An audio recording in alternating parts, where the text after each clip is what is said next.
नोएडा के निठारी गांव में जो हुआ वह किसी डरावनी कहानी से कम नहीं था। एक के बाद एक बच्चे और महिलाएं रहस्यमय तरीके से गायब हो रही थीं। कोई सुराग नहीं, कोई गवाह नहीं, सिर्फ अंधेरा और खौफ। लेकिन जब इस मामले की परतें खुलीं तो जो सच सामने आया उसने पूरे देश को हिलाकर रख दिया। निठारी गांव में पिछले 6 महीनों से एक अजीब दहशत थी। छोटे बच्चे और गरीब परिवारों की लड़कियां अचानक गायब हो रही थीं।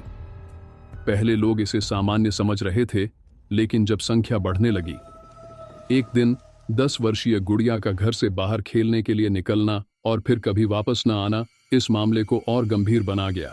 उसके माता पिता बाबूलाल और सुनीता थाने के चक्कर काटते रहे, लेकिन पुलिस इसे सिर्फ भाग जाने का मामला बताकर टालती रही। पर जब बाबूलाल ने यह जाना कि उसके अलावा 5 और ऐसे परिवार हैं जिनके बच्चे लापता हैं, तो मामला और गहराने लगा। बाबूलाल और अन्य परिवारों ने मिलकर इस मामले को उजागर करने के लिए स्थानीय मीडिया की मदद ली।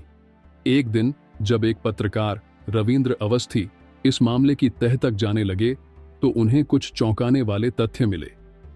एक आदमी जो हमेशा निठारी की गलियों में घूमता नजर आता था, हर बार लापता बच्चों के घर के पास देखा गया था। उसका नाम था सुरिंदर कोली। वह एक बड़े आदमी मोनिंदर सिंह पंढेर के बंगले में नौकर था।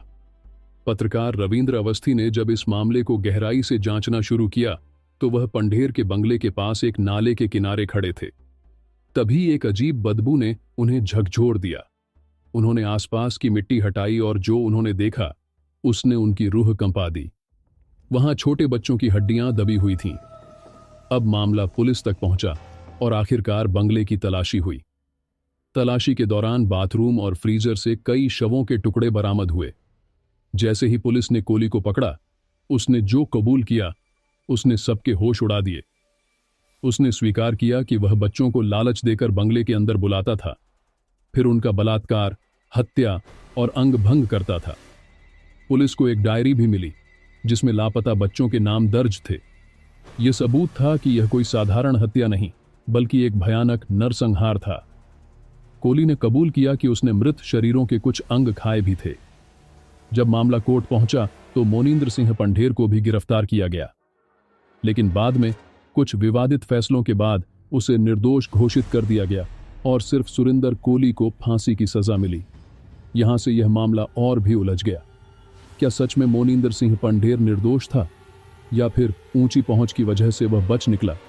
15 साल बाद 2023 में जब सुरिंदर कोली को फांसी देने की तारीख तय की गई तो एक नया गवाह सामने आया।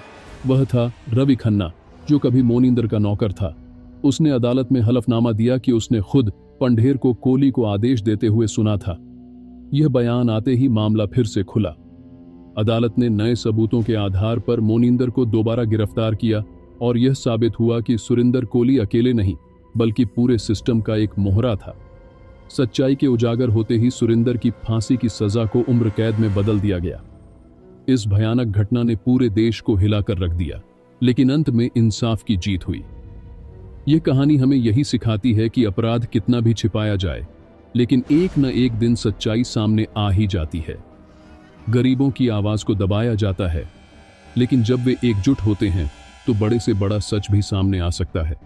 कानून की आंखों में धूल झोंकने वाले बच नहीं सकते, क्योंकि इंसाफ देर से सही